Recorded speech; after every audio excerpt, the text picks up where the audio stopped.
கிறிஸ்துவுக்குள் அன்பானவர்களே, நம்முடைய ஆண்டவரும் இரட்சகருமான இயேசு கிறிஸ்துவின் வல்லமையான நாமத்தில் உங்கள் வாழ்க்கையை வரவேற்கிறோம். இன்றைய வேத தியான பகுதியில் வாசிக்க தெரிந்து கொள்ளப்பட்ட வேத வசனம் ரோமர் 10ஆம் அதிகாரம் வசனங்கள் 6, 7 மற்றும் 8. விசுவாசத்தினால் ஆகும் நீதியானது கிறிஸ்துவை இறங்கி வர பண்ணும்படி பரலோகத்துக்கு ஏறுகிறவன் யார்? அல்லது கிறிஸ்துவை மருத்துவரிலிருந்து ஏறி வர பண்ணும்படி பாதாளத்துக்கு இறங்குகிறவன் யார் என்று உள்ளத்திலே சொல்லாதிருப்பாயாக என்று சொல்லுகிறதும் அன்றி, இந்த வார்த்தை உனக்கு சமீபமாய் உன் வாயிலும் உன் இருதயத்திலும் இருக்கிறது என்றும் சொல்லுகிறது.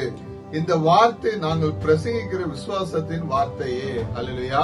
கிறிஸ்துவுக்குள் பிரியமானவர்களே, ரட்சிப்பு என்பது கடினமான முயற்சியால் பெறுவதல்ல, மாறாக இயேசு கிறிஸ்துவின் மீது வைக்கும் நம்பிக்கையால் எளிதாக கிடைக்கும் வரப்பிரசாதம் என்பதை இவ்வசனம் தெளிவாக விளக்குகிறது.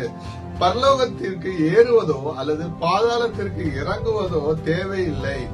அதற்கு மாறாக விசுவாசம் இதயத்திற்கு அருகில் உள்ளது என்பதை பவுல் வலியுறுத்துகிறார். ஹல்லேலூயா. கிறிஸ்துவுக்குள் பிரியமானவர்களே, வசனத்தில் மிக முக்கியமான சாரா அம்சங்களை இன்று நாம் தியானிப்போம். முதலாவதாக, வானத்திற்கு ஏறுவது யார்? ரட்சிப்பை பெற நாம் பரலோகத்துக்கு சென்று கிறிஸ்துவை கீழே அழைத்து வர வேண்டிய அவசியம் இல்லை. அதாவது மனித முயற்சியால் அல்லது மிக கடினமான செயல்களால் மட்டுமே கடவுளை அடைய முடியும் என்ற எண்ணம் தவறு. கிறிஸ்து ஏற்கனவே மனிதனாக பிறந்து பூமிக்கு வந்து விட்டார். ஆமென்.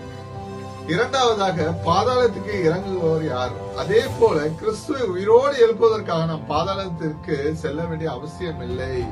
ஏனெனில் அவர் ஏற்கனவே மரித்து உயிர்த்தெழுந்து விட்டார். ஹல்லேலூயா. கிறிஸ்துவுக்குள் பிரியமானவர்களே, இவ்வசனங்களின் மூலம் பவுல் சொல்ல வருவது என்னவென்றால், நீதிமான் ஆவதற்கு நீங்கள் எங்கும் தேடி அலைய வேண்டியதே இல்லை. மாறாக ரட்சிப்பு என்பது ஒரு எட்டாத கனியோ அல்லது மிக கடினமான சாகசமா அல்ல. எனக்கு பிரியமானவர்களே, கிறிஸ்து ஏற்கனவே எல்லாவற்றையும் செய்து முடித்து விட்டார். நாம் செய்ய வேண்டியது அந்த நற்செய்தியை விசுவாசிப்பது மட்டுமே. இதுவே விசுவாசத்தினால் ஆகும் நீதி என்றும் அழைக்கப்படுகிறது. ஹல்லேலூயா.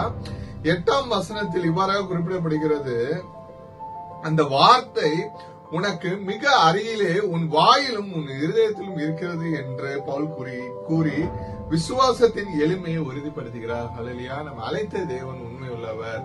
கர்த்தராகிய இயேசு கிருபை உங்கள் அனைவரோடும் கூட இருப்பதாக. ஆமென்.